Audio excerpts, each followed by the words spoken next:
नार्वेकरांनी काही नेत्यांना विचारलं, तुमच्यानंतर नार्वेकरांची पत्रकार परिषद आहे, तुमचं काय म्हणणं आहे?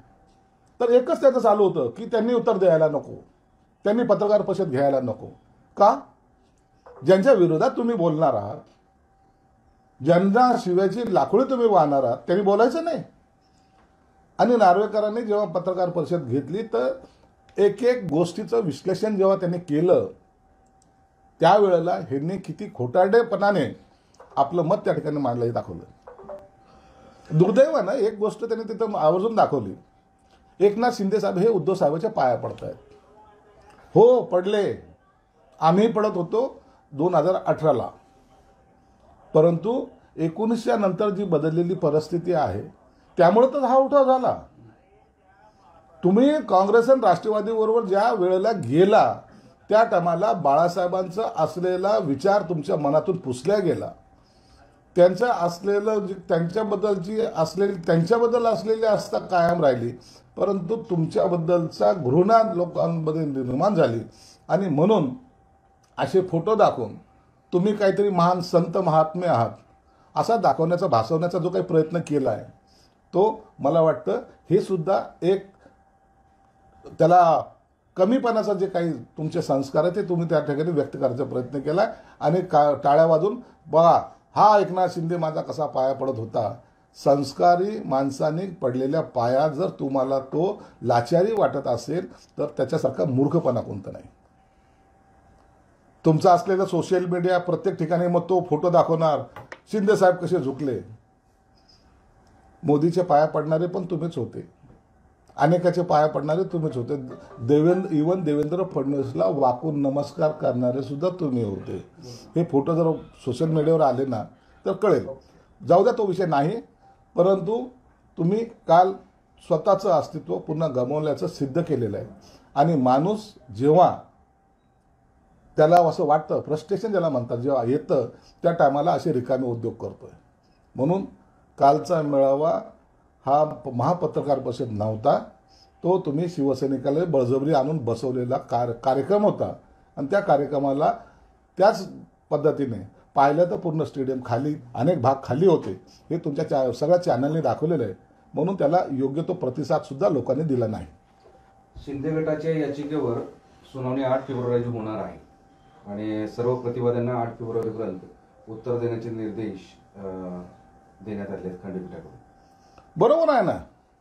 आता यांचं म्हणणं आहे की जर नार्वेकरांनी दिलेला निर्णय जर बरोबर आहे तर तुम्ही न्यायालयात कशाला गेलात. आम्ही न्यायालयात यासाठी गेलेलो आहोत की आम्ही तर बरोबर आहोतच आहोत, परंतु हे 14 जण जे होते, या 14 जणांना अपात्र करणं हे क्रमप्राप्त आहे. म्हणून आम्ही न्यायालयीन लढाई लढतोय. आम्ही नार्वेकरांवर टीका करत नाही, तर न्यायालयांमध्ये जाऊन दाद मागतोय. आणि म्हणून त्या सर्वांना नोटीस निघल्यात. मला वाटतं लवकरच त्याचा निर्णय सुद्धा अपेक्षित आहे. नसता येणाऱ्या अधिवेशनामध्ये त्यांच्यावर सुद्धा आम्ही आमचा व्हीप बजावून अपात्र करण्याचा संपूर्ण प्रयत्न करू. संजय राऊत असं म्हणाले की ते सुद्धा कमळाच्या चिन्हावर असं मी ऐकत आहे. मुळात ती शिवसेना नाही तर हा ओढून ताणून केला प्रकार आहे. ती शिवसेना असू शकते कशी? संजय राऊतला आजकाल कुठेही कान लावायची सवय झालेली आहे, वाकून पाहायची सवय झालेली आहे. म्हणून त्यांच्या अशा बातम्यावर आम्ही विश्वास ठेवत नाही आणि अशा लोकही, जनताही या अशा बातम्यांना बोलत नाही.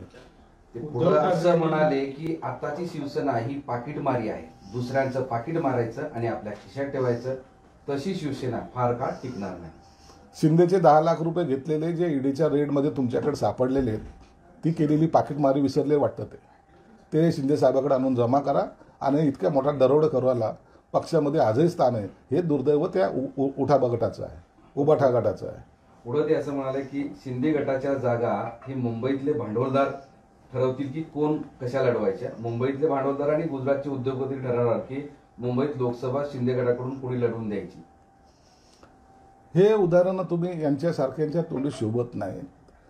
एखादा चांगला नेता किंवा कार्यकर्ता आल्यानंतर यांच्या पोटात उठलेला पोटचूळ आहे, त्यांनी हे सांगावं.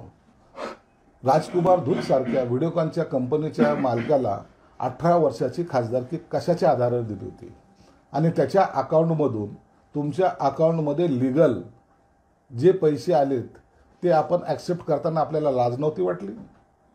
लिगल पैसे पाठवलेले त्यांनी बँकेच्या मार्फत, तेव्हा त्यांना खासदारकी दिली होती. विकणाऱ्यांनी इतरांवर भाष्य करू नये.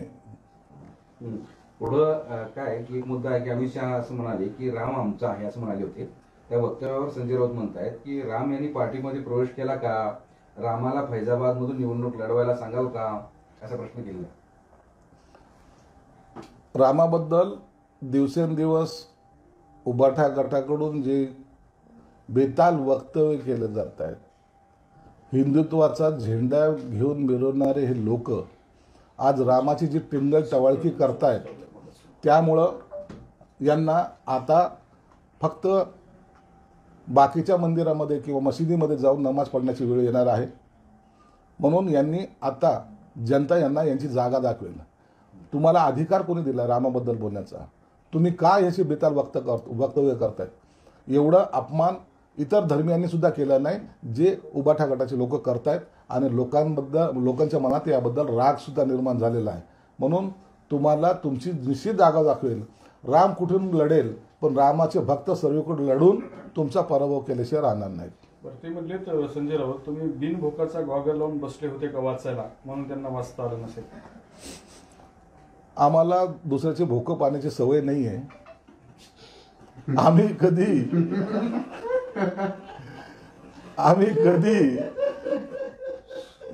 या भाषेमध्ये कधी कुणाला बोलत नाही. आता तुम्हाला आजूबाजूच्या भोकं पाण्याची जी सवय लागलेली आहे, त्या भोकामुळंच भोकाचं भगदाड झालेलं आहे, आणि ते आता तुम्ही सांभाळा. नसता त्याच्यामध्ये तुम्ही कधी घुसाल हे तुम्हाला कळणार नाही. सर, मुंबईतल्या 4 लोकसभा मतदारसंघावर भाजपचा डोळा आहे. 4 जागा लढवणार तर शिंदे गटाला केवळ 2च जागा मिळणार. मग प्रश्न असा आहे की दक्षिण मुंबईचा उमेदवार कोण? याचा उत्तर तुम्ही 22 तारखेनंतर होणाऱ्या महायुतीची जी काही बैठक होईल त्याच्यानंतर हे सगळं चित्र स्पष्ट होईल. आजपासून प्रत्येक गोष्टीवर वाद घालायला कुणाकडेही वेळ नाही, आणि युतीची ही जी काही मजबूतीने चाललेली बैठक आहे त्या बैठकीमध्ये सगळे निर्णय पार पडतील. आमची इंडिया होणार नाही एवढं मात्र निश्चित. उद्धव ठाकरे यांनी जे तुम्हाला आव्हान दिलंय, तुमच्यात हिंमत असेल तर एकनाथ शिंदे, नार्वेकर, अमित शहा, फडणवीस यांनी त्यांचं ते आव्हान स्वीकारावं. त्यांचं काय आव्हान स्वीकारायचं? ते जनतेच्या न्यायालयात येऊन तुम्ही हे सांगा. नाही, हे रिकामे उद्योग, यांच्याकडे वेळ फार आहे ना. आता यांच्याकडे वेळ फार आहे. हे जनतेच्या न्यायालयाचे नाव देतील, कुठं आणखीन काय नाव देतील. आता यांचा डोंबाराचा खेळ सगळीकडे चालेल. आम्हाला महाराष्ट्राचा विकास करायचा आहे. डोंबाराचे खेळ पालखी घेऊन डोंबाराचा खेळणे चालू ठेवायचा. म्हणून लोकांना माहिती आहे की आता यांची हालत इतकी खराब झालेली आहे की यांना दारोदारी जाऊन तो चाबूक आहे ना स्वतःच्या अंगावर मारून घेण्यापेक्षा दुसरा उद्योग राहिलेला नाही. महाराष्ट्राची अस्मिता आणि स्वाभिमान आहेत. तुम्ही जर ते पायदळीत तुडवलात तर तुम्ही कसले मराठी माणूस, बकवास आहात तुम्ही. अहो, कसला आला स्वाभिमान? स्वाभिमान नावाची वस्तू आहे का यांच्याकडं? स्वाभिमान गहाण ठेवणाऱ्या लोकांनी आम्हाला स्वाभिमान शिकवावा. स्वाभिमान बाळासाहेबांकडे होता. शिवसेना प्रमुख स्वाभिमानाने बोलायचे. तुम्ही स्वाभिमान दुसऱ्याकडे गहाण ठेवून आमच्याशी काय वार्ता करतात? विकले गेलेले तुम्ही लोक आम्हाला स्वाभिमान शिकवू नये.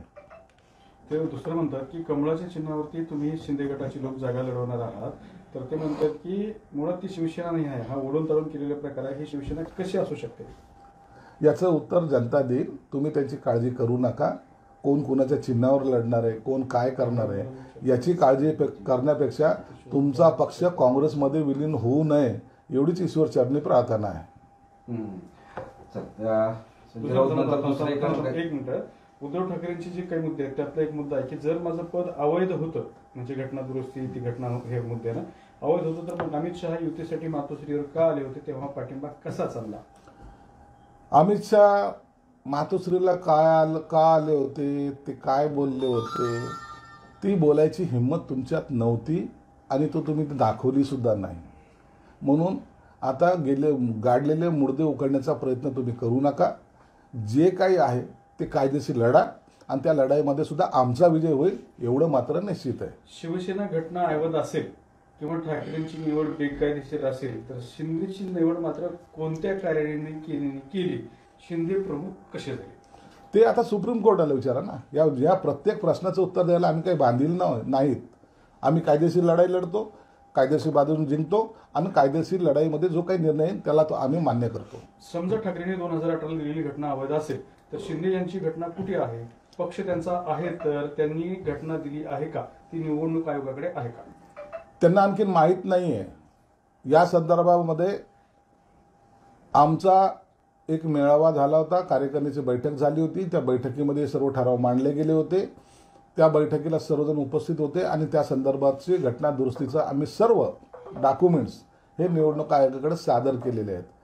ट्रायडन हॉटेलमध्ये झालेले आमचा कार्यकारिणीचा मेळावा कदाचित त्यांना माहीत नसावा. त्या राष्ट्रीय कार्यकारिणीचे सर्व आम्ही मिनिट्स त्यांना पाठवले, घटना दुरुस्तीचं सुद्धा निवडणूक आयोगाला पाठवलेलं आहे. बरं, 1999 नुसार शिवसेना प्रमुख हेच पद मोठं आहे. मग आता शिंदे यांचं पद नेमकं कोणतं आहे? पक्षाचा मुख्य नेता हे त्यांना आम्ही पद दिलेलं आहे.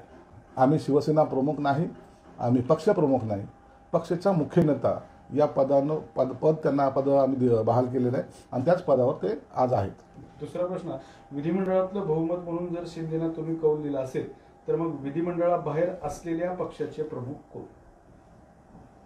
आतमध्ये तेच आणि बाहेर तेच, पोटात एक आणि होटात एक हा प्रकार आमच्याकडे नाही. म्हणून विधिमंडळाचे गटनेते तेच आजही आणि पक्षाचे मुख्य नेते तेच. विधिमंडळ बहुमत म्हणून ज्यांना तुम्ही पक्ष दिलाय ते समजा उद्या निवडणुकीत पडले तर तेव्हा पक्ष कुणाचा असेल? हे सगळ्या प्रश्नाचं तुम्ही का चिंता करता? पक्ष सांभाळा. जो आणखीन खाली खाली चाललाय त्याला वर आणण्याचा प्रयत्न करा.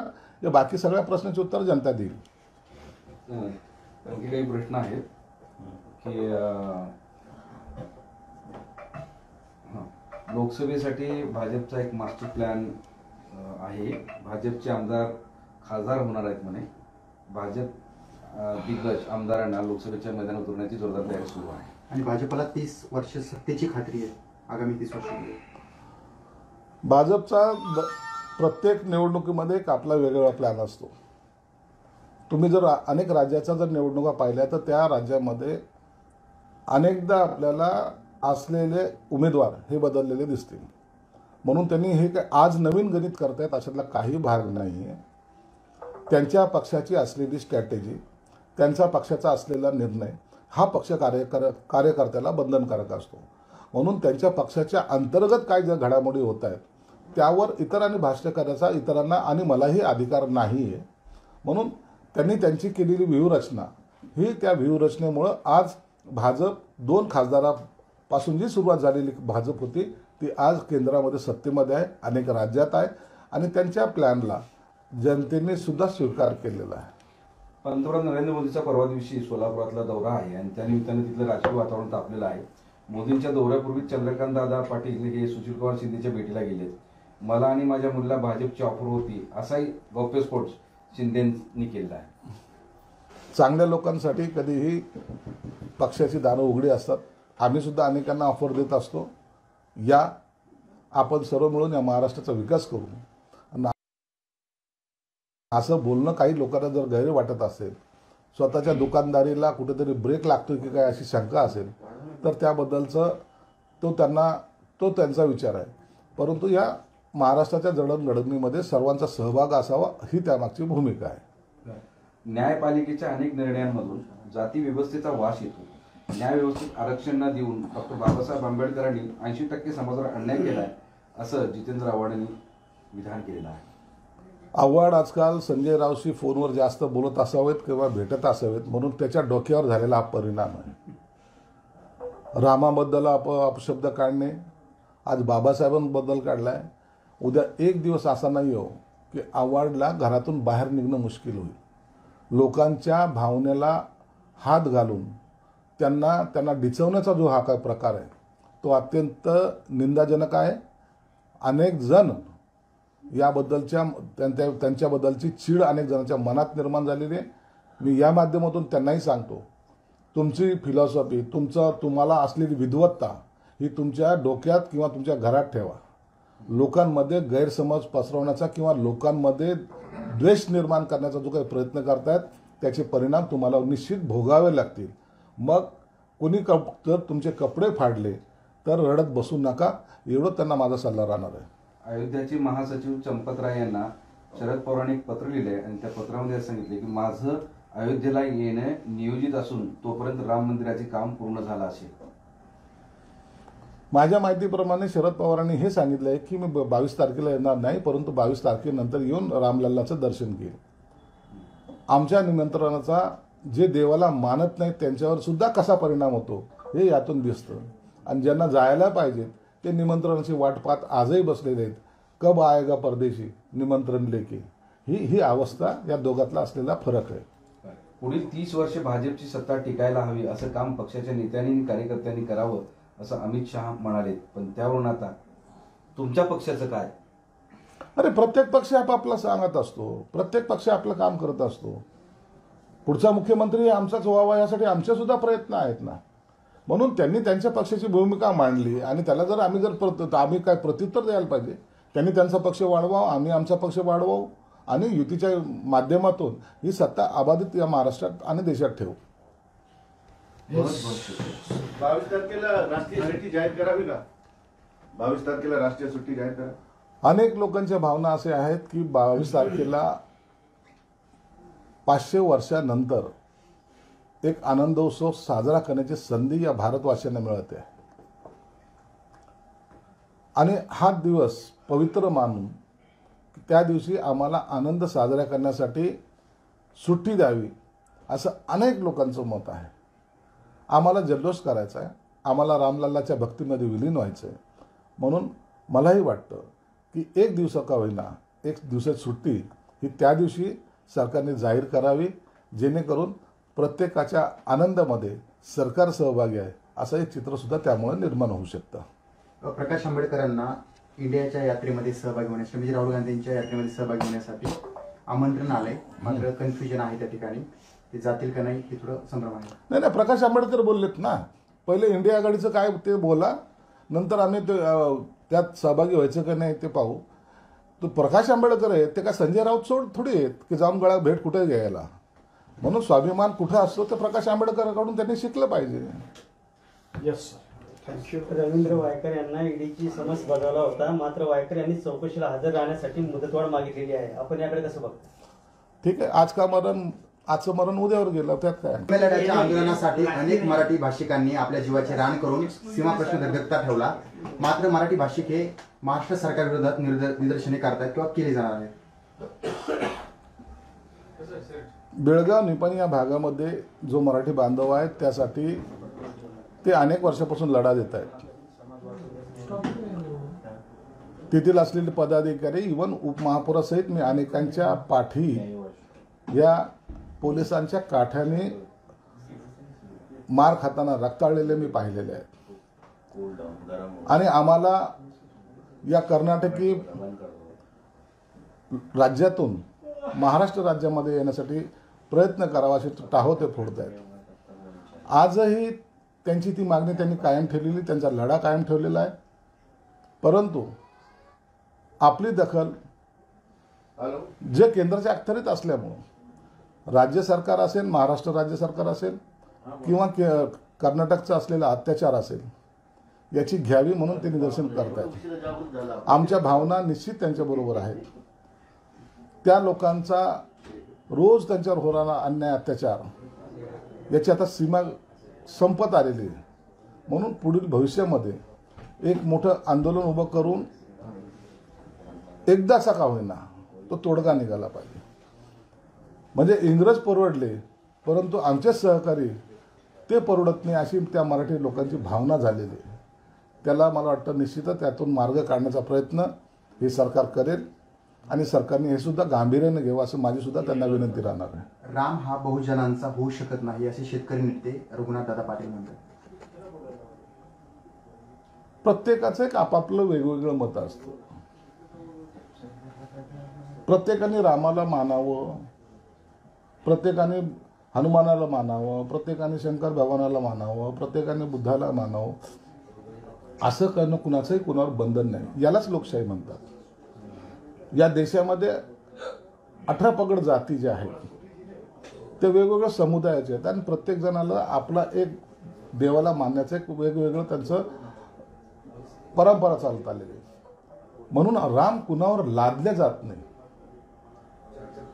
रामाला यांनी मानावं की नाही मानावं हा त्याचा वैयक्तिक प्रश्न आहे.